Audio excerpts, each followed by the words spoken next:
A great offer to settle these cases. The league didn't want to do it because he refused to throw his trainers under the bus. Look, Tom's a stand-up guy, and he made a settlement offer to resolve this. The league chose not to take it, and that's where we are. Mr. Smith, what do you make of this? Nothing. I don't care what DeMaurice Smith has to say on this matter. He's lucky he's involved in this situation as far as I'm concerned. Tom Brady has his own lawyers. I don't understand why DeMaurice Smith feels the need to ingratiate himself into the equation unless there's an ulterior motive, which we all know is the case. The fact of the matter is that, you know, DeMaurice Smith is trying to retroactively go about the business of accomplishing something he failed to do during collective bargaining negotiations, and that is drastically diminish, if not eradicate the power of Roger Goodell as commissioner of the National Football League. I understand that. I understand the agenda, but to hide behind Tom Brady, to sit up there acting all self-righteous as if this is really about Tom Brady when he knows good and damn well it's not, it's just a bit nauseating to me as far as I'm concerned, because I think that it's something that it's the latest example of the relationship between DeMaurice Smith and Roger Goodell, and how they are as far apart as the Pacific Ocean in terms of their personal relationship with one another, the antagonism and the cynicism that exists with both parties. And I hold DeMaurice Smith primarily responsible for that. Roger Goodell is not an innocent bystander in this equation by any stretch of the imagination. I am quite sure there are things that he could have done differently. But he is the commissioner of the National Football League. He is answerable to 32 owners. They have empowered him. Everybody knows this. And as a result, he's pretty much doing their bidding. And his primary responsibility is to protect and to uphold the integrity of the game of the National Football League. DeMaurice Smith knows this, just like Gene Upshaw, his predecessor, knew this. Did Gene Upshaw do everything right? Probably not. Was he absolutely flawless and perfect? Probably not. But there's something to be said about ingratiating yourself with the commissioner, maybe not too much, but enough where every single thing doesn't have to be a legal issue. And yet DeMaurice Smith has changed it exactly to that. Every time we turn around, there's a court issue. Every chance we get, we see DeMaurice Smith involved in some form of litigation in some capacity.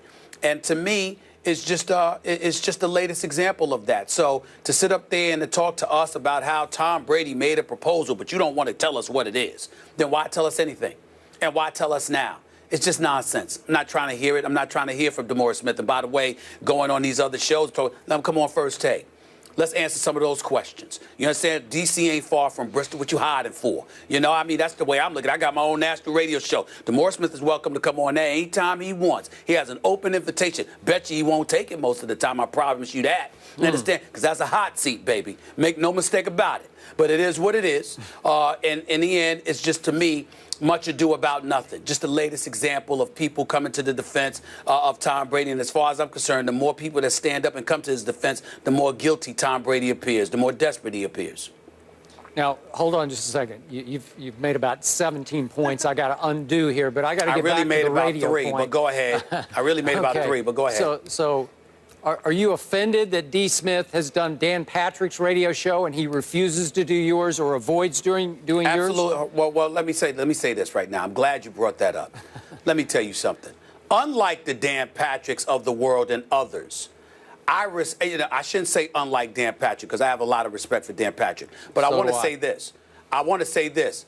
I respect the hell out of Dan Patrick. As far as I'm concerned, ESPN is what it is today, in large part due to the greatness of a Dan Patrick. I respect my colleagues. I'm not in any way denigrating or pointing a negative finger in his direction at all. His stature has been established. I'm simply saying that you see a lot of people going to people they're comfortable with and they like, as opposed to people who they may not be that comfortable with because of the positions that we take. I hold it as a badge of honor, as you well know, Skip, when people want to avoid me. That's more time for me to talk. As far as I'm concerned, guests take up time for me talking. So it doesn't bother me when they don't come. It don't phase, then we should get some more all. guests on this show, I guess. Oh, stop. I'm kidding. Well, we get enough guests on this show, and I certainly get guests on my radio show. That's true. You do. Okay, now back to your point. Remember, what D. Smith is saying here and said on Dan Patrick and has said before on Mike and Mike, this wasn't a declaration, another declaration of war on Roger Goodell. He's talking about a potential compromise that was offered earlier, I don't know how far back, by Tom Brady. And you say, well, tell us what it was. Well, I thought in the past he'd already made it pretty clear that Tom Brady was willing to settle, but not at all willing to take any guilt, that there'd be no admission or confession of guilt here on Tom Brady's behalf, that he would be willing. I assume he would have taken a couple of games suspension if he didn't have to admit guilt, because he wanted to clear his name, his legacy, his resume, and still go forward with the football season last year or whatever it be. Get rid of this. Get himself out of court. And no, he's not going to throw the trainers, in case the ball boys, the equipment people, under the bus, because Tom Brady said from the start he's not aware of a single bit of wrongdoing on their part. So why would he throw them under the bus? He can't, because he doesn't want to admit their guilt any more than his own, because he doesn't know of their guilt. That's what he stated a dozen times before. So why is that so shocking to you? Why? Well, first of all, it's a couple of things. Number one, my issue with DeMaurice Smith has nothing to do with Tom Brady. It's just the latest in an example of how everything turns into a legal issue. I am somebody who's been covering collective bargaining for over 20 years. And I have a problem with the fact that everything, that labor negotiations is at the helm of everything as opposed to labor relations. It's not just his job to be in court all the damn time. It's his job to ingratiate himself with the commission and the National Football League in a fashion that speaks to a relationship that's taken place. So the coffers, the financial coffers of the players is not being compromised. Tom Brady and Deflategate, from my understanding, has cost the Players Association millions.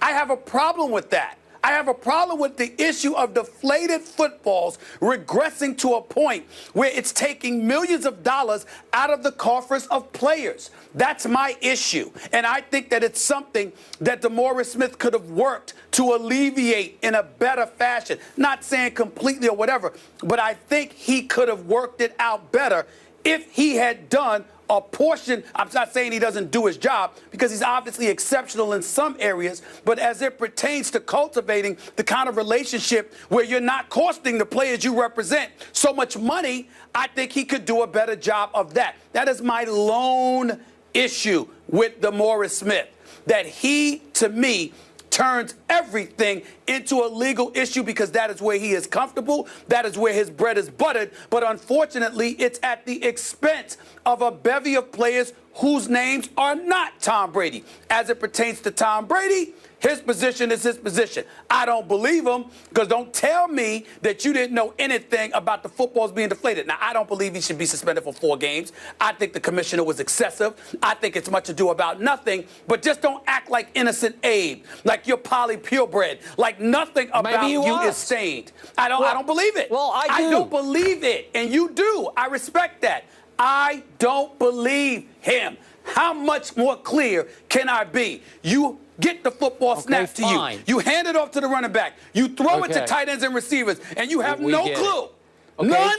I don't believe it. Okay, but now you're saying that you want D. Smith, as the head of the Players Association, to be friendlier with Roger Goodell, to have better relations, to get closer to him, so these things don't wind up in court. Because Tom Brady ain't the only issue. Because Tom Brady isn't the only issue, A. And B, Tom Brady's got lawyers. I agree with that. Okay, that's fine. That's a whole other issue. If you are DeMaurice Smith, why are you involved? Okay. Tom Brady has lawyers. He has the best. You just said it. He has the former Solicitor General. He did. You have attorneys. Yep. Why are you spending the players' money? Well, I've said that from the start. Why are you doing that? Tom's got enough money. His wife has enough money. They could represent themselves here. That's all I'm saying. Okay, that's fine. But you know and I know that into the distant past, there have been predecessors of D. Smith's as head of the union who have been a little too friendly with that current commissioner. So you don't want that. No player wants that. I agree with that. And that's why I said you don't want to completely imitate or emulate the late Gene Upshaw, God rest his soul. But what you don't want to do is go in the complete opposite direction and be straight nuclear when you're still representing the players and you know good and well. Listen, if the players are so lethal, if the players are so potent and so powerful, why did DeMaurice Smith, look, have you ever really skipped, and I'm asking rhetorically and facetiously because I know that you have because of how thorough you are. But I ask you rhetorically, have you seen the collective bargaining agreement? Are you trying to tell me that the players didn't get taken to the woodshed? Have you seen this collective bargaining agreement? Have you seen what the owners won in the collective bargaining negotiations? My response to that is this. Where was DeMaurice Smith then? You're trying to retroactively go about the business of correcting things you weren't able to pull off during collective bargaining negotiations. No doubt, I'm not questioning the man's competence because you got 32 owners against 1,600 plus players, and his job is exponentially harder. But the fact is, you didn't pull it off. And it's clear what you're trying to do. You're turning everything into a legal issue because what you want to do is retroactively go about the business of capturing stuff that you weren't able to pull off during negotiations. That's your damn problem. Okay, you but wait a second. In the end, in the 11th hour of those last negotiations, at some point, D. Smith has to put it to a vote of his player reps, 32 of them. And if my memory serves, only one voted no that fateful night that they accepted it, Ryan Clark. That's exactly. Right. So what can D. Smith do at that point? But that's he has my to point. Say, okay. But Skip, that's my point.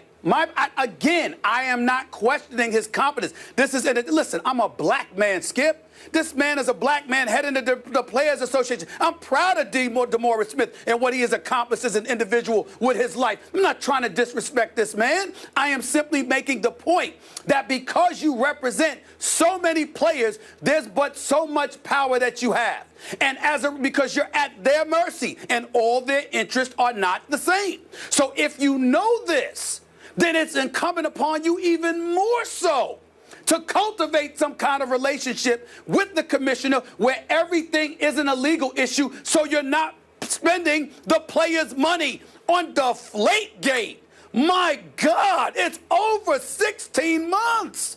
I mean, millions of dollars you're costing the play. I am up here on national TV going off about this not because of the competence of DeMaurice Smith, which is not to be questioned, not because of his intent. I understand that the man is an honorable man. I'm not trying to disrespect him. I am saying you are compromising, in my opinion, the interest of the players by going all out with Tom Brady on this when Tom Brady already has his lawyers and already has his money. And there's a whole bunch of dudes that can't afford the kind of defense that Tom Brady can afford. Okay, just remember. That's my problem. Just remember, this isn't just about that one dude, that superstar quarterback. I'm saying. Remember, it's a much bigger issue. If somehow Roger Goodell gets defeated at the highest level, at the Supreme Court level, which I think is highly possible, Pandora's box flings open. It would be a momentous, life-changing decision and victory for the Players Association. Even the rank and file, the rank and file players would win hugely. Skip, you did this where I'm going right now. You did this. I don't want, because we all know you ain't going away. We all know you're going to be on TV, you're going to be on radio, you're going to be doing your thing.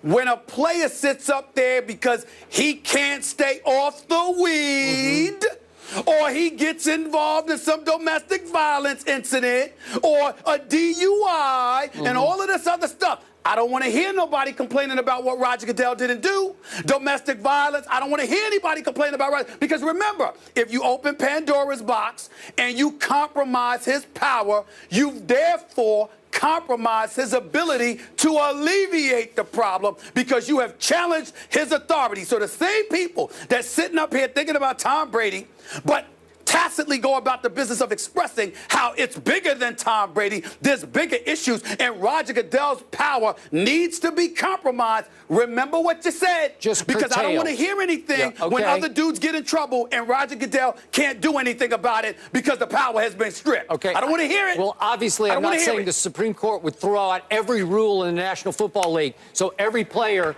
could smoke dope to his life's content. You know, like, come on now. But wait a minute. But what you are saying is that if Tom Brady, if Roger Goodell loses this case because of what DeMaurice Smith is doing, and therefore Roger Goodell's power is limited and compromised, you have now opened Pandora's box to anything being adjudicated or whatever the case may be, and you now have a problem on your hands because you don't have order. Okay, and that's the issue. Right now, he is, to use the cliche, judge, jury, executioner. He has uncontrolled power to rule as his sole arbitrator. He is the arbitrator. And you know what? In the 11th hour of that last collective bargaining agreement, they gave up this power to him, and they should not have. They could win it back at the Supreme Court level. They could do what they should have done before. The bottom line is this whole stuff about Roger Goodell's power is a crock. It's nonsense. Here's where the power lies in the 32 owners who employ him and have given him in excess of $35 million a year over the last several years. That's where the power lies. They just use the commissioner to hide behind so they're not being talked about and they're not held accountable. But we all know where the power lies. The golden rule is those with the gold makes the rules. And the owners are the ones with the gold because they don't cash checks, they cut them. And in reality, that's what they do both. They cash their own, plus they cut them. The point that I'm trying to make to you is that's their situation. So Roger Goodell is being, as far as I'm concerned, everybody pointing at him where we should be looking at the 32 owners, and in the end, that's where DeMaurice Smith is going. Fair enough, but when you get what you want, assuming you pull it off and you do get what you want, because I'm not so sure you will, remember Pandora's box that you open, because I'm not going to be the one complaining about what the players get away with. Y'all are. All right, we got to get to break now. So far, $23 million have been spent on this case in legal fees, an estimated amount there. It's ridiculous. You know who else is a must-follow on Twitter besides these two now? Jim Harbaugh. He's taking shots at Nick Saban on Twitter. We will tell you why. Two of the best coaches in college football are not getting along. That is next. Another hour of First Take coming up.